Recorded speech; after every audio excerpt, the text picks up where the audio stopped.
You should love and feel good about the person you are now. And that's actually a dubious proposition for a variety of reasons. One is, whatever yourself is not only what you are. Yourself is also what you could become. And so to love yourself properly is not only to love what you are, who you are, whatever that means, but to love who you could become. Now, one of the things I've observed is that it's very demoralizing for the typical young person who's miserable and maladjusted psychologically and socially if you just go to them and say, well, you should feel good about yourself, because they think you're good just the way you are. You're perfect just the way you are. You should accept yourself just the way you are. It's like, well, okay, so what does that say about who I should become? Is that just now off the table because I'm already good enough in every way? So am I done or something? What about who I should become? And then, well, how should I feel good about myself when I don't? Because I'm not getting along with myself. I'm anxious and hopeless and nihilistic and depressed, and I'm not getting along with other people. So how is it that that's all somehow something I should feel good about without being deluded? And these are complicated questions because you don't want to beat yourself with a stick, which might be the opposite of that. So, well, feel bad about yourself. It's like, no, be judicious and merciful with yourself and think that you need to accept yourself in some way, the way a mother accepts a child. But the maternal spirit is not the only spirit that governs the love that a child requires properly.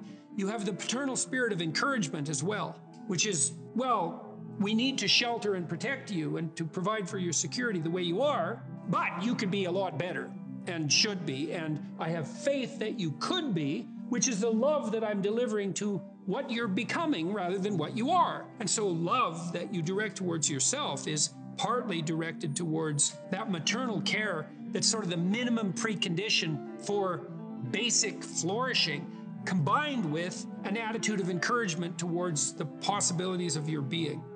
And so that's a much more sophisticated so-called self-love, partly because it's the kind of love that envisions you as something that unfolds across time. And it's a much richer conception because it also implies that there's a responsible adventure to your life. You're not all you could be, and there's pain in that. And there's the necessity for a certain amount of judgment about that, and even a certain amount of exclusion, because what you are that is insufficient in some sense should not be allowed to propagate further.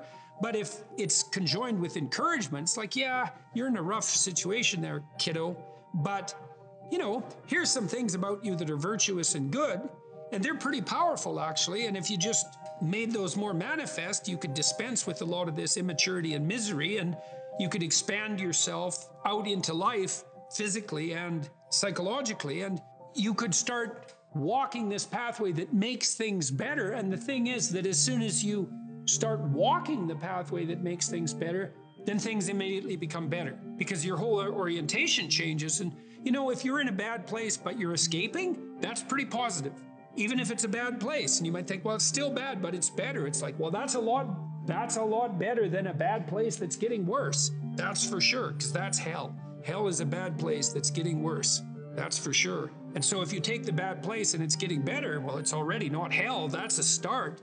And so this notion of love, we've confused this with the maternal instinct for an infant. It's like, because an infant under 6 months, it's like, well, of course, your attitude towards an infant is you're exactly okay the way you are. But that's not what you do to any child that's older than 6 months. You start laying down some criteria for becoming, for improvement. And some of that improvement, because we can define it, well, there's nothing more perfect than a child, than a baby. It's like, yeah, but that's not true if the baby's 14 years old, right? It's true if the baby's 6 months old and actually a baby, but by 9 months, well, the child is going to start to interact socially. And now there's some principles that the child has to learn to abide by so that social interaction is optimized.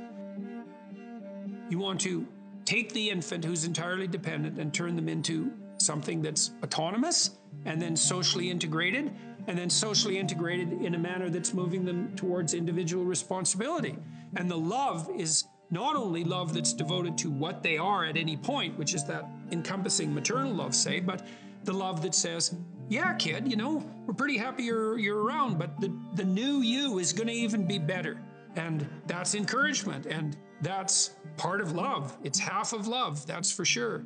And you want to direct that to yourself as well. It's like, you don't want to judge who you are so harshly that you just destroy yourself and everything is cast into the pit.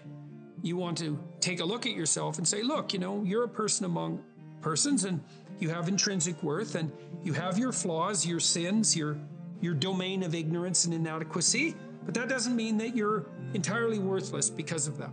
You have a base level value. That's intrinsic worth, let's say, that's reflective of the fact that you're made in the divine image. In the most fundamental sense, you have intrinsic worth, and that's due a certain degree of baseline love. But there's the becoming problem. It's like, well, especially when you're young, most of you is still in the becoming phase. And so why wouldn't encouragement be the hallmark of love? It's like, get the hell up, get your act together, adopt some responsibility, put your life together, develop a vision, expand yourself beyond the narrow confines that are causing your misery. And we think you can do it. You could do it. You should do it. The world would be better off if you did it. You'd be doing better if you did it. Everything would work out better. Why would we not work to make everything work out better? And you're the person who could do it. And you tell young people that and they think, oh, no one ever told me that before in that way. And they think, well, maybe I should get my act together. And then they go out and try to get their act together. And they think, well, turned out that worked and I'm less miserable. I could try doing it a little bit on a broader scale. And they try that and they think, wow, people seem a lot happier with me. I have more friends and I'm more popular and I'm a little more physically attractive because I'm standing up a little bit straighter. And then away they go and unfold, man. Be a force for good in the world. And that'll be the adventure of your life. Aimless is not nothing. Aimless is bad. Nietzsche said if you had a why, you could bear any how.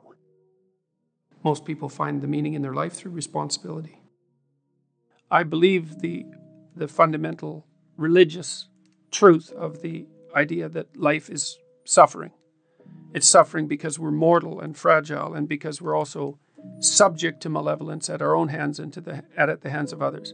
It's a constant existential problem. And that can make you bitter and can make you hopeless and nihilistic and depressed and anxious and likely to abuse substances of various sorts as a medication or an escape. It can augur you in a very large number of ways. And I'm suggesting to people that there is a way out of that. And the way out is to confront that forthrightly and to adopt responsibility in your own life and to try to make the world a better place, and that it's necessary to do that. And that if you don't do that, that things go badly. I think the deck is stacked against everyone to some degree because life is very difficult and we all die. But some people do have it harder than others. And all of us have it very hard at some times in our lives. It's like, well, what's the alternative? You take responsibility for that and try to struggle uphill because the alternative makes everything worse. Find something in your life that's so worthwhile doing that the fact that you're going to suffer is justifiable. Yeah, life's rough, no doubt about it. And if good luck comes your way, then you should be grateful for it. And if happiness manages to manifest itself, you should be grateful for that too. So then you might ask yourself, well, what's the best antidote to the discomfort of life? And you might say, well, it's comfort. And I suppose that's what you act out when you swaddle a baby. But a better antidote is something like adventure to excellence. And that's far better antidote to suffering than the mere absence of suffering. So, not than the mere absence of suffering. So, not to say that the mere absence of suffering, that's not nothing. I've been a psychotherapist for 20 years. I've seen things you can't imagine, horror shows that you can't fathom, and people who have been hurt in so many ways, so many dimensions. It's like, should they be bitter? Should they be resentful? Should they become violent? These things don't help. They have to struggle uphill despite their excess burden. And it's responsibility, not guilt. It's the female crucifixion. And that's exemplified best the best portrayal of that I've seen is Michelangelo's Pieta. It's a statue of Mary, and she has Christ's body on her as an adult on her lap, and he's broken and destroyed, and she's displaying that. That's the bravery of a mother, to allow that to happen. But not only that, to facilitate it. Facilitate it. Away you go, kid. Away you go. Away you go. Well, why? It's dangerous out there. It's like, yeah, no kidding. It's more dangerous here if you stay with me by a lot. So you might lose your body out there in the world, but if you stay here, you lose your soul.